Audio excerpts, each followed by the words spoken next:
A young man who faced hardship overcame the obstacles only to have his life taken a week before starting a new job. Now, a new scholarship will make sure Roberto Diaz Rivera is never forgotten. Ashley Kozakowski joins us now to explain. Ashley, you met Roberto a few years ago. And he was a soft-spoken, kind young man. He lived at the Boys and Girls Homes in Lake Waccamaw for reasons beyond his control. We wanted to get a look at what it was like to spend Christmas there. So back in 2017, he showed us around the campus and talked about how much living there meant to him. It gave him a safe place. Sadly, that safety didn't last long after he left.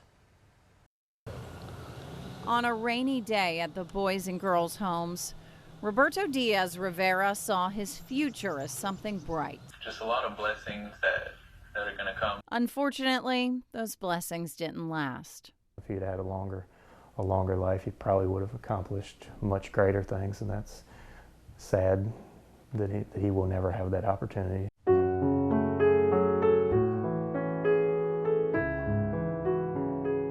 Roberto was killed at the age of 20 at a home in Bolton where he lived. Ian Callahan, who works at the Boys and Girls Homes, says he was protecting his younger sister. He was sticking up for his sister in a situation with an ex-boyfriend, and the ex-boyfriend unfortunately shot and killed him while he was coming to her defense. Roberto talked about keeping his sister safe when we interviewed him in 2017. He and his sister were ready to spend their first Christmas at the Boys and Girls Homes. He didn't get into what brought them here, other than to say they weren't always safe. I have everything I need. Yeah. Is that the first time you felt like you have everything you need? Yes. Yeah. What about your sister? Yeah. I think she feels the same way. She feels more welcome in her life now, and we're both managing to get ourselves together. Callahan says Roberto had his life together. He went to Southeastern Community College where he got a certification in welding.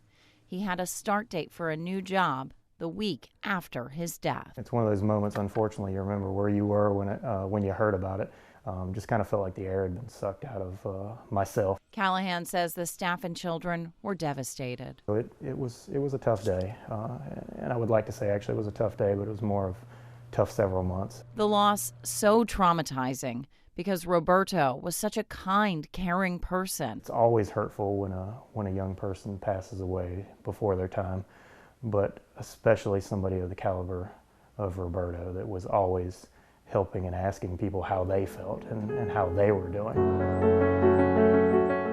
Now, in death, Roberto will continue helping others. Callahan is working to set up a lifetime scholarship in his honor. It will help someone going into a technical field, following in Roberto's footsteps. I think he'd be happy because he was the kind of person that was always probably more worried about other people and how they were doing than himself. So I think he would be happy that he was able in some way to help somebody else accomplish what he was able to accomplish.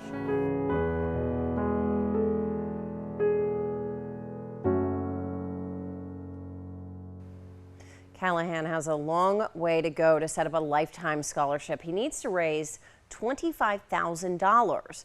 Then the scholarship can live off the interest it accumulates. So far, he has $1,500 pledged. The scholarship would cover a year of school, books, and other expenses for the students. We have details on how to contribute right now on WECT.com. And Zachary Skipper, by the way, the man accused of killing Roberto, is out on bond, waiting for his trial.